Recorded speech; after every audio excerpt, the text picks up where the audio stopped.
तो गाइस, तो मैं आप लोग के सामने लेके आ गया हूँ चार्लॉट एपिसोड नंबर 9, जिसे मैं हिंदी में एक्सप्लेन करने वाला हूँ। तो जो लोग भी मेरे चैनल पर नए हैं तो प्लीज मेरे चैनल को सब्सक्राइब करें और बेल आइकन कोई भी प्रेस करें। मेरा इंस्टाग्राम पेज है तो उसे भी जाके फॉलो कर लीजिए, लिंक इन डिस्क्रिप्शन, साथ साथ फेसबुक और डिस्कॉर्ड को भी। तो यार अब रिकैप कर लेते हैं पिछले एपिसोड का, जहाँ पर हमें ये पता चला था कि अब हमारा ओतो वापस आ चुका है, स्कूल ज्वाइन कर लिया है। साथ ही साथ उसने अब एक जेनिथ एड नाम के एक कॉन्सर्ट में भी जाने का मन बना लिया है ओतोमोरी के साथ, जहाँ पे वही लड़की उसे एक दिन पहले मिल जाती है कॉन्सर्ट के, जहाँ पे वो उसे खाना खिलाता है और बाकी सारी चीजें करता है और ओतोमोरी के भाई के पास ले जाता है और उसे एक गाना सुनाता है, जिससे ओतोमोरी के भाई कुछ देर के लिए अपने कॉन्शियसनेस में आ जाता है। यानी कि वो कुछ वर्ड्स बोलता है, जो कि काफी बड़ी अपॉर्चुनिटी थी। मतलब एक बंदा ठीक हो रहा था पागलपन से। इस बात को ओतोमोरी को भी पता चलता है और ओतोमोरी भी काफी ज्यादा खुश होती कि उसका भाई अब ठीक हो रहा है। जिसके बाद वो एपिसोड वहीं पर एंड होता है। अब चलो अपना इंट्रो चला लेते हैं। तो let's start the intro.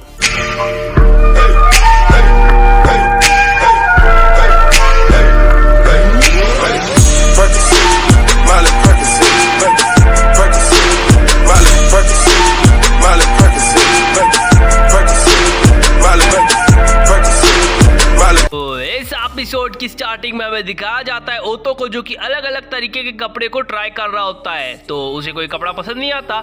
Actual में वो आज जाने वाले होते हैं कॉन्सर्ट में। तो फाइनली एक कपड़ा वो चूज करता है और अपनी बहन की फोटो के सामने अलविदा कहकर उस जगह से निकल जाता है, जहाँ पे वो ओतोमोरी से जाके मिलता है। ओतोमोरी उसे देखकर काफी ज्यादा खुश होती है और वो जेनिथ नाम के कॉन्सर्ट पे जा रहे होते हैं, जिसे हमने पिछले एपिसोड में जिस लड़की को देखा था, आज उसी लड़की का एक कॉन्सर्ट है। यहाँ पास से वो लोग जा रहे होते हैं, जिस पर ओतोमोरी कहती है कि मैं तुम्हारे साथ सारा दिन खड़े होकर बात तो नहीं कर सकती, इससे अच्छा कुछ हम लोग बाय कर लेते हैं, मतलब शॉप कर लेते हैं। ओतो ये सारी चीजों को पढ़ रहा होता है और नोटिस करता है। तो उसे फ्लैशबैक दिखाया जाता है कल रात का, जिस लड़की से उसने मिला होता है। ओतोमोरी को दिखाया जाता है जो कि किसी तरह के पेजर को पाकर वो काफी ज्यादा खुश थी। अब दोनों ही लोग कॉन्सर्ट के अंदर जाते हैं और कॉन्सर्ट चालू हो जाता है, जिसके अंदर एक काफी ब्यूटीफुल सॉन्ग सुनाया जाता है, जिसे वो सभी लोग एंजॉय करते हैं और एक हड़कंप मच जाता है, जहाँ पे वो लड़की कहती है कि अब हम लोग एक बार फिर से एक नया गाना पेश करने वाले हैं और ये गाना रॉकस्टार म्यूजिक होता है और ये इतना लाउड होता है कि इससे हमारे ओतो की फ्लैशबैक मेमोरीज को कवर अप होने में टाइम लग जाता है। यानी कि जब वो चिल्लाता है काफी जोर से तो वो अपने फ्लैशबैक में चला जाता है और यहाँ पास से हमें दिखाया जाता है कि ये बंदा वही गाना सुन रहा होता है, यानी कि ओतो। और अब उसे समझ में आता है धीरे धीरे कि हो क्या रहा है। अब ये अपनी बहन उससे पूछती है कि तुम क्या हुआ। उतने में ही लंच का एक टाइमर बच जाता है। साइंटिस्ट को दिखाया जाता है जो कि उस जगह पर बैठ के क्लासिकल सॉन्ग सुन रहा होता है और वो ओतो से बात करने की कोशिश करता है, जहाँ पे ओतो से बात करने पर ओतो को कुछ चीजें पता चलती हैं, लेकिन वो उसे बुड्ढा समझकर उस जगह से निकल जाता है। अब वो खाना खाने वाली जगह पर आता है, जहाँ पे अपनी बहन को वो टेलीपैथी के बारे में बता देता है कि उसका भाई एक टेलीपैथी करने में एक्सपर्ट है। अब मैं बता दूं कि ये सिर्फ 2 भाई बहन नहीं है, इसमें एक और भाई है, यानी कि ये 3 लोग हैं। अब ये सब लोग आपस में डिस्कशन कर रहे होते हैं तो एक बंदा ओतो के पीछे आकर बैठता है और वो उससे बात करना चालू करता है कि टेलीपैथी के थ्रू अब हमें कुछ ना कुछ करना होगा फ्यूचर चेंज करने के लिए। अब वो दोनों एक दूसरे से चिट पास करते हैं और अब कहते हैं कि प्लान के मुताबिक ही हमें हर चीज़ करनी होगी, जिस पर ओतो राजी हो जाता है और उस जगह से वो लोग चले जाते हैं। अब ओतो का भाई इस जगह पर बैठ के खाना खा रहा होता है अपने दोस्तों के साथ, जहाँ पर वो कहता है कोई नहीं, वो मेरा छोटा भाई है। उतने में ही वो गार्ड सुन लेता है और कहता है कि खाना ज़्यादा खाओ, बात कम करो। अब इसके बाद 2 गार्ड्स आते हैं और एक बंदे को पकड़ कर ले जाते हैं, जो कि ओतो के जस्ट पीछे बैठा होता है। यहाँ पास से ओतो से भी कुछ सवालात किए जाते हैं, जिस पर वो सही से जवाब देता है और उसे कुछ नहीं करते और सब लोग छोड़ देते हैं।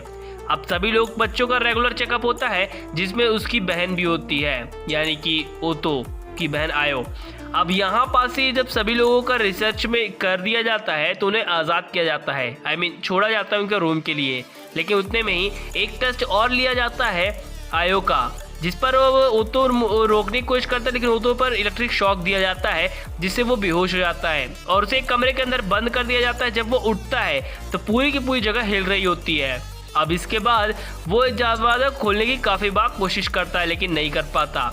तो वो एक किनारे जाकर बैठ जाता है कि तभी एक कोई बंदा दरवाज़ा खोल देता है और ये कोई और नहीं डॉक्टर होता है, जो कि काफ़ी ज़्यादा जख्मी हालत में होता है और वो बताता है कि तुम्हारी बहन के एक पावर है जो कि कोलैप्स कर जाती है और उसी की वजह से हमारी ये हालत हुई है। तो वो कहता है कि तुम जल्द से जल्द अपनी बहन को लो और यहाँ से निकल जाओ, इसी में तुम्हारी भलाई है। और वो ऐसा ही करता है, उस जगह से वो निकल जाता है। वो चिट जो हाथ में लिया होता है वो प्लान होता है उनका, तो वो धीरे धीरे करके अपने प्लान को अंजाम देते हैं, जिस पर वो अब सभी बंदों की पावर का यूज़ करता है, जो कि एक कमरे के अंदर बैठा होता है बंदा, पहले उसकी और फिर लगातार वो एक एक करके सबकी पावर लेता है। जहाँ पे एक गार्ड उस पर गन चलाने की कोशिश करता है तो एक लड़की उसके अपने आंखों से उसे सुला देती है, लेकिन वो देखते देखते वो लड़की भी सो जाती है। दूसरी तरफ ओतो काफ़ी ज़ोरदार भाग रहा होता है अपने भाई को बचाने के लिए।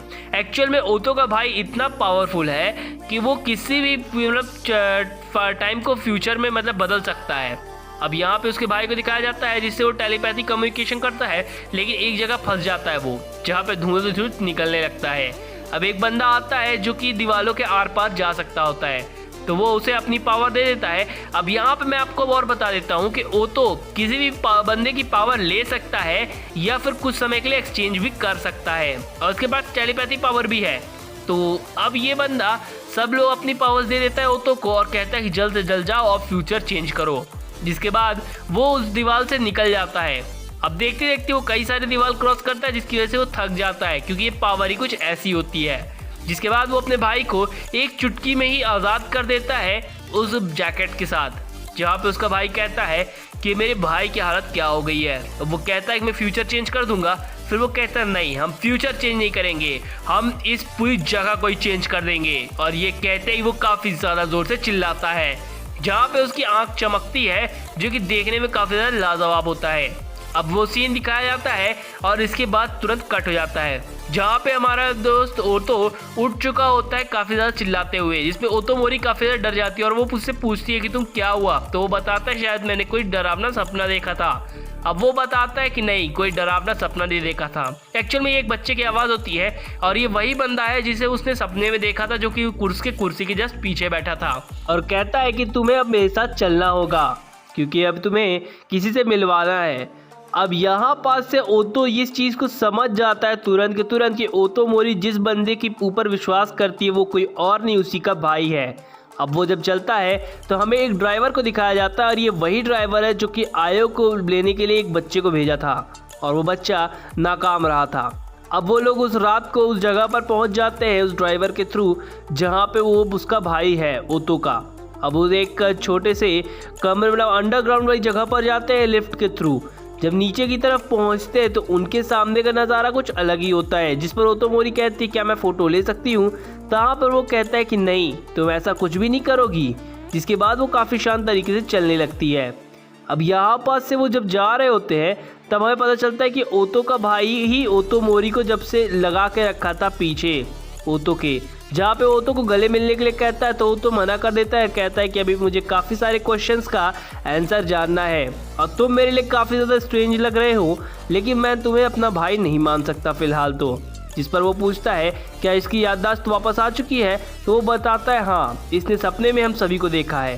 तो कहते हैं तो फिर ठीक। कहते ही ये एपिसोड यहीं पर दम तोड़ देता है। गाइस अगर आपको मेरी एक्सप्लेनेशन अच्छी लगी हो तो प्लीज़ मेरे चैनल को सब्सक्राइब कर देना, थैंक यू। और इंस्टा पे कम से कम 100 फॉलोअर्स तो दे दो यार।